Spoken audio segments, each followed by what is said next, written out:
जो सबको रखता है निरोगी, डॉक्टर जो आगाह करता है स्वस्थ जीवन के लिए, डॉक्टर जो लाता है सबके चेहरे पर मुस्कान, डॉक्टर जो बीमारी से लड़ते व्यक्ति के लिए आखिरी उम्मीद होता है। मिलिए प्रदेश के जाने माने डॉक्टर्स से और जानिए अपनी बीमारी का सटीक इलाज। After God.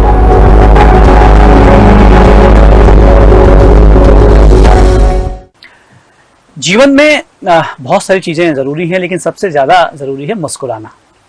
और जब हम मुस्कुराहट की बात करते हैं, मुस्कुराने की बात करते हैं, हंसी की बात करते हैं, तो एक शब्द और आता है, एक दृश्य और आता है, वो आता है हमारे दांत।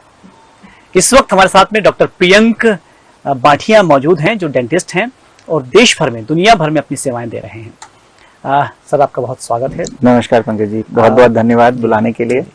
और आप हमारे बीच में, तो हम यही चाहेंगे कि जो हमारे दर्शक हैं, जिस वक्त हमारे कार्यक्रम को देख रहे हैं, वो ये जाने कि इस वक्त अगर हम दांतों की बात करें तो हम महत्व बात करेंगे, लेकिन आज डेंटिस्ट की दुनिया में क्या नया हो गया है, दांतों की जो चिकित्सा है उसमें क्या नयापन आ गया है, क्या आविष्कार हुए हैं?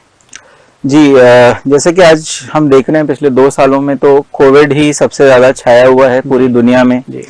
और अगर स्टैटिस्टिक्स की बात करें तो कोविड में सबसे ज्यादा रिस्क पे एक डेंटिस्ट या डेंटल प्रोफेशनल ही रहे हैं। बिल्कुल।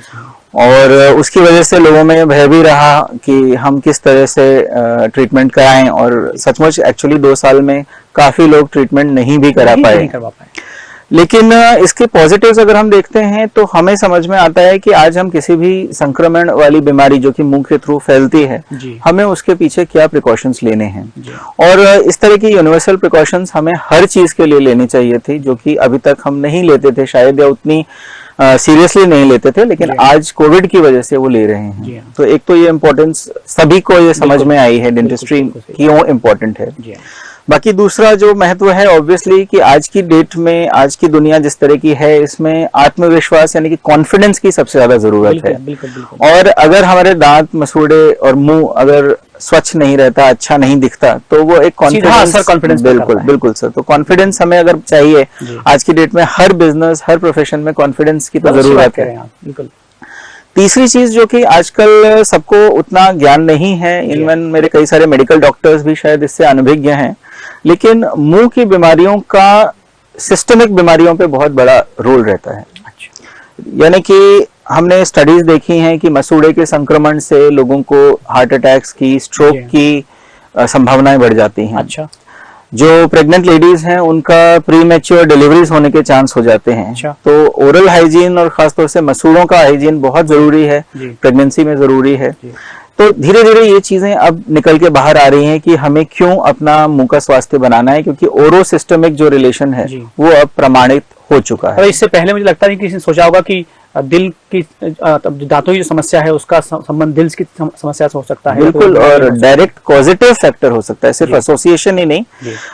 जैसे हमने कई पेशेंट्स हमारे पास आते हैं जिनका शुगर लेवल बहुत हाई होता है और मसूड़े में काफी इन्फेक्शन है।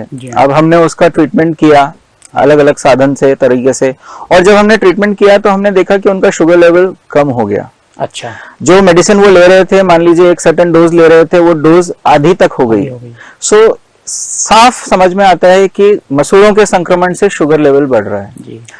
दूसरा, इसका रिवर्स भी ट्रू है कि कई सारी ऐसी बीमारियां हैं जिसके लक्षण सबसे पहले मुंह के अंदर देखे जा रहे हैं। अच्छा।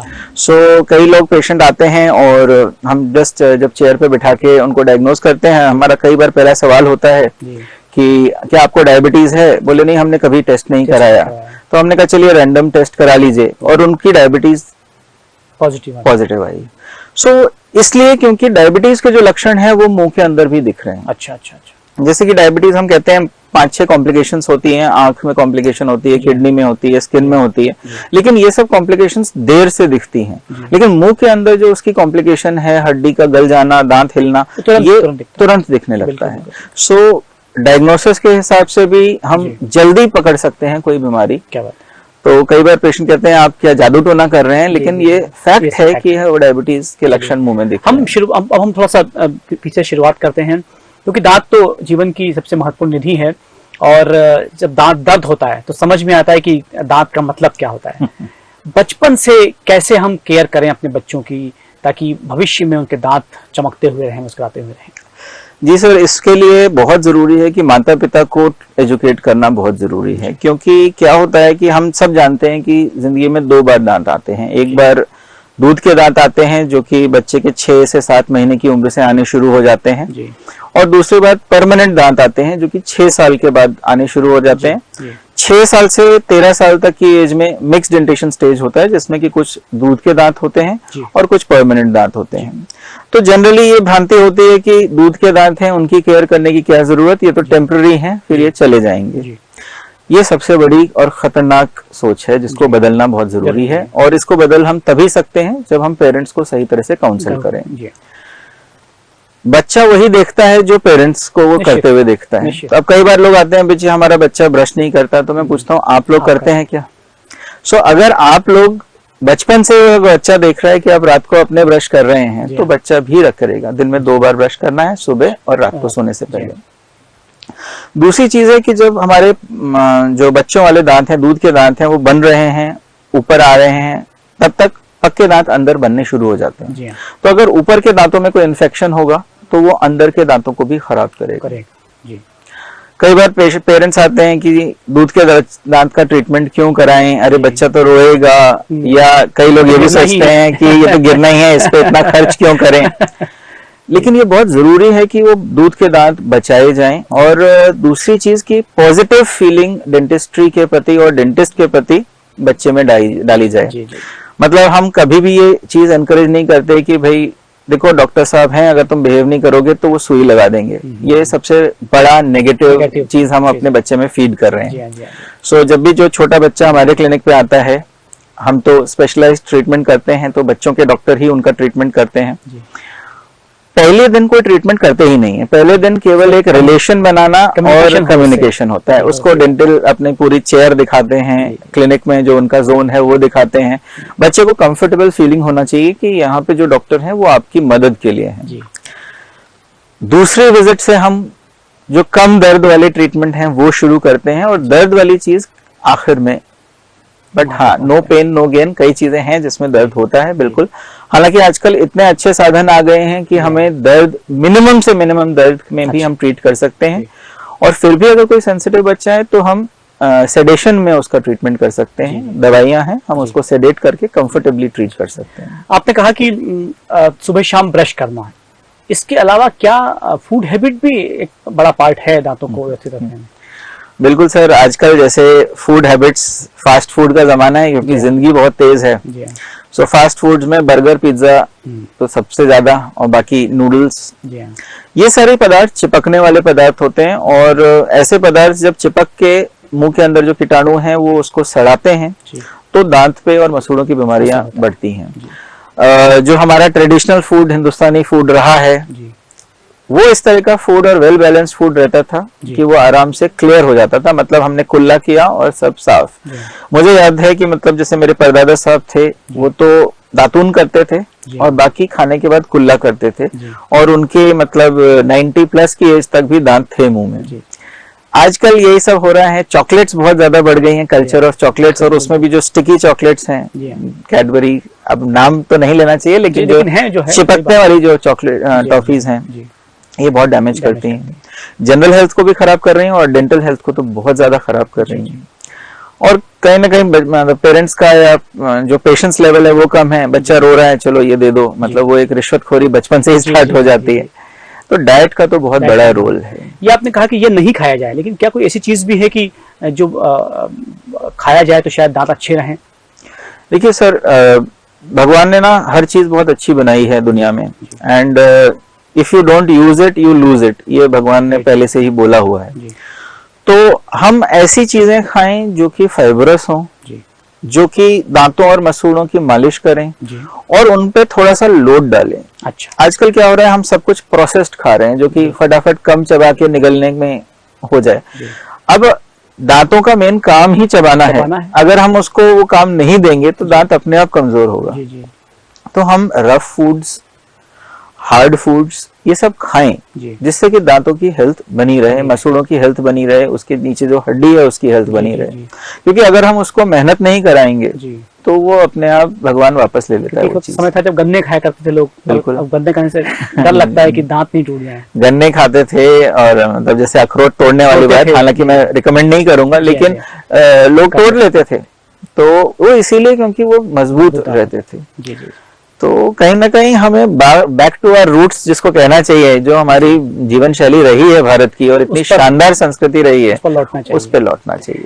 दांत एक समय था जब दांत यदि हिल रहा है तो आप डॉक्टर के पास में गए हैं, इसका मतलब ये कि वो दांत वहीं पर दान करके आना होगा आपको। लेकिन अब ऐसा नहीं है शायद, जी, चीजें बदली हैं, तो क्या क्या बदलाव आया है? बिल्कुल सही कहा। कई बार जैसे हम जब पढ़ रहे थे तो हम सीखने के लिए हमें एक्सट्रैक्टेड टूथ जो दांत निकाले हुए हैं उन दांतों पे सीखना होता था। तो हम अपने जो उस टाइम के डेंटिस्ट होते थे उनके क्लिनिक पे जाते थे और हर रोज हमको बोतल भर के दांत मिल जाते थे। आज हमारे क्लिनिक पे बच्चे आते हैं जो आज पढ़ रहे हैं और बड़े मायूस होके जाते हैं कि सर डॉक्टर साहब आपके क्लिनिक पे तो कोई एक्सट्रैक्शन होता ही नहीं है। और मैं गलत नहीं कह रहा, मेरे 3 क्लिनिक्स हैं, तीनों क्लिनिक्स पे मिला के भी पूरे महीने में 10 एक्सट्रैक्शन नहीं होते हैं। क्योंकि आज की डेट में बचाने पे फोकस है जी। क्योंकि भगवान ने जो चीज दी है उसको अगर हम बचा पाएंगे तो वो सस्ता भी रहेगा, वो बेटर भी रहेगा। क्योंकि हम कितना मर्जी अच्छा काम कर लें लेकिन भगवान से बराबरी नहीं कर सकते। सो बचाना हमेशा बेहतर रहता है। और अब इतनी अच्छी टेक्नोलॉजी आ गई है। और पहले क्या होता था, कोई नई चीज अमेरिका में आई है, हिंदुस्तान में आने में उसको 20-20 साल लग जाते थे। आज की डेट में साइमल्टेनियस लॉन्च होता है, कोई नई चीज आती है और बल्कि अमेरिका में जितनी वो मशीन नहीं बिकेगी वो हिंदुस्तान में बिकेगी। तो ऑलमोस्ट 25-26 हजार डेंटल ग्रेजुएट्स हर साल ऐड हो रहे हैं हिंदुस्तान में। सो ऑब्वियसली अवेयरनेस भी बढ़ रही है, लोगों की परचेजिंग पावर बढ़ रही है, लोगों में दांत के प्रति जो जागरूकता है वो बढ़ रही है। सो हम बचा सकते हैं, 99 केसेस में हम दांत को बचा सकते हैं। क्या ऐसा होता है कि एज तक बचा सकते हैं? यदि वो 65 साल 70 साल का व्यक्ति है तो शायद वहां पे काम नहीं करेगा? नहीं, ऐसा नहीं है। किसी भी एज पे अगर व्यक्ति चाहता है कि मेरे दांत बचाए तो जाएं, बच सकते हैं, तो बिल्कुल बच सकते हैं जी। अभी 2 साल पहले एक पेशेंट मेरे पास आए थे, 98 ईयर्स की एज थी जी। और 32 के 32 दांत उनके मुंह में थे। अच्छा। तो मैंने उनके फोटो भी ली, उनके साथ फोटो भी खिंचवाई। तो वो आए थे और दांत में कोई प्रॉब्लम उनको कीड़ा लगने से नहीं हुई थी, दांत घिस गए थे एज के साथ। सो बोले अब 98 पे निकालोगे क्या? मैंने कहा बाबूजी अगर आप बचाना चाहते हैं तो इनका भी हम रूट कैनाल करके कैप लगा देंगे तो बिल्कुल हो सकता है। और बिल्कुल उन्होंने करवाया। और तो ऐसा कुछ भी नहीं है कि उम्र के साथ दांत जाएंगे या उनके साथ बचाए नहीं जा सकते।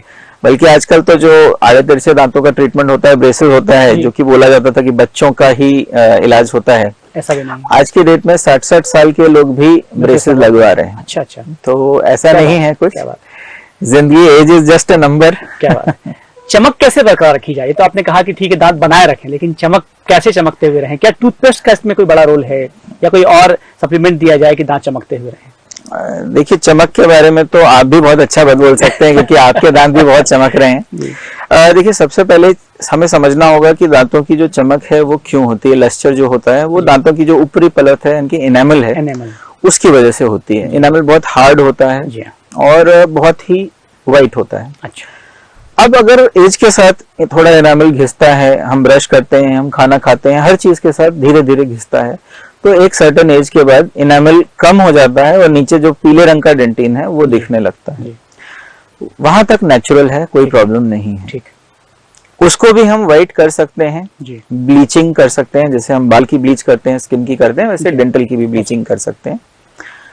लेकिन जो ज्यादा खराब वाली चीज है वो ये है कि आजकल जिस तरह का तंबाकू का सेवन हो रहा है, जो बहुत ही ज्यादा हार्मफुल है दांतों के लिए भी, मुंह के लिए भी और जो होल बॉडी के लिए भी। तो इनसे स्टेनिंग हो जाती है।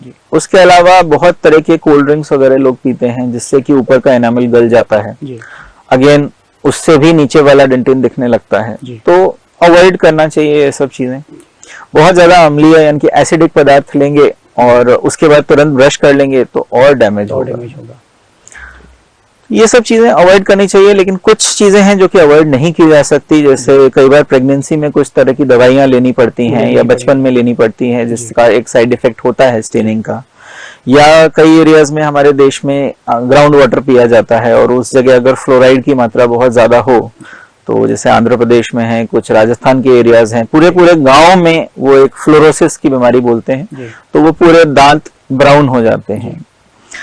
उनका फिर कॉस्मेटिक ट्रीटमेंट किया जा सकता है और कॉस्मेटिक ट्रीटमेंट के बाद में हम उसकी वाइटनेस बरकरार रख सकते हैं। जहां तक टूथपेस्ट का आपने बताया, बिल्कुल जैसे साबुन होता है, टूथपेस्ट में भी एक तरह का साबुन होता है और साथ में ब्रश हम यूज कर रहे हैं, रेगुलर हम ब्रश करें 2 बार दिन में तो काफी चमक बरकरार रहेगी। अगर एक्स्ट्रा चमक चाहिए तो हमारे पास आजकल ब्लीचिंग च्युइंगम्स भी आती हैं जो थोड़ी सी चमक दे सकती हैं। खासतौर से आपके कुछ स्पेशल ओकेजन्स हो तो उस दिन आप यूज कर सकते हैं, लेकिन ओवर द काउंटर होती हैं, विदाउट डेंटल सुपरविजन या प्रिस्क्रिप्शन नहीं लेनी चाहिए। उसके अलावा हम क्लीनिंग कर सकते हैं दांतों की, प्रोफेशनल क्लीनिंग वैसे भी साल में एक बार करानी चाहिए। ये क्लीनिंग वाला जो शब्द है, क्योंकि अमूमन तो लोग करवाते नहीं हैं। हाँ, लोगों को लगता है कि हमें दर्द नहीं हो रहा, दैट मीन्स कोई प्रॉब्लम नहीं है। लेकिन आज मैं एज अ डेंटिस्ट भी कह रहा हूँ कि मैं जितना मर्जी अच्छा ब्रश कर लूँ, मुझे भी साल 1.5 साल में क्लीनिंग कराने की जरूरत पड़ती है, क्योंकि कुछ एरियाज ऐसे रहते हैं जहाँ पे कि जमता ही है और आप क्लीन नहीं कर सकते। तो इसका मैंने तो ये सोल्यूशन निकाला था कि मैंने शादी ही एक डेंटिस्ट से कर ली, तो जिससे कि हम आपस में एक दूसरे की क्लीनिंग कर सकें। लेकिन जिनके लिए संभव नहीं है वो कम से कम डेंटिस्ट के पास प्रोफेशनल क्लीनिंग करा लें साल से 1.5 साल के बीच में। और क्लीनिंग के साथ में पॉलिशिंग भी हम करते हैं। तो पॉलिशिंग से एक अच्छी स्मूथ फिनिश भी आ जाती है और उसमें फ्लोराइड होता है तो वो दांतों में कीड़ा लगने की टेंडेंसी को भी कम करता है। तो ये चीजें की जा सकती हैं। सब आपसे बातचीत करते मुझे एक चाइनीज प्रोवर्ब याद आ रही है कि conversation across the table with a wise man is worth months study of books. मतलब आप महीनों तक किताब पढ़े हैं, इससे अच्छा है किसी एक व्यक्ति से बात कर लें। तो आपसे बात करने के बाद में मुझे लगता है कि सालों की जो कंफ्यूजन थे वो दूर हुए हैं और हमारे दर्शकों को भी वो चीजें पता लगी होंगी। मुझे लगता है कि उनको कहीं सुनाई दी ही नहीं होंगी दांतों के बारे में जो आपने बताया। बहुत सारा धन्यवाद। और हम चाहेंगे कि ये कार्यक्रम जो है आप खुद भी देखें और आप अपने हजारों लोगों तक पहुंचाएं, ताकि जो मिसकम्युनिकेशंस हैं, जो मिसबिलीफ्स हैं, वो दूर हो सके दांतों को लेकर। अब दांत यदि दुख रहा है, हिल रहा है, तो उसे निकालने की आवश्यकता नहीं है। आपके दांतों की चमक आप उम्र के हर दौर में बरकरार रख सकते हैं, लेकिन तब जब आप डॉक्टर प्रियंक जैसे डॉक्टर की सलाह लें, उनकी जो सुझाव हैं वो आप जानें। आपसे हमारी बातचीत हुई, बहुत सारा धन्यवाद। और मैं फिर से रिपीट करना चाहूंगा कि इस कार्यक्रम को आप खूब देखें, अपने परिवार वालों को दिखाएं और अपने लोगों तक भी पहुंचाएं, ताकि अधिकतम लोग जो हैं इससे इसका लाभ ले सकें। बहुत सारा धन्यवाद। आप देखते रहिए साधना न्यूज मध्य प्रदेश। नमस्कार।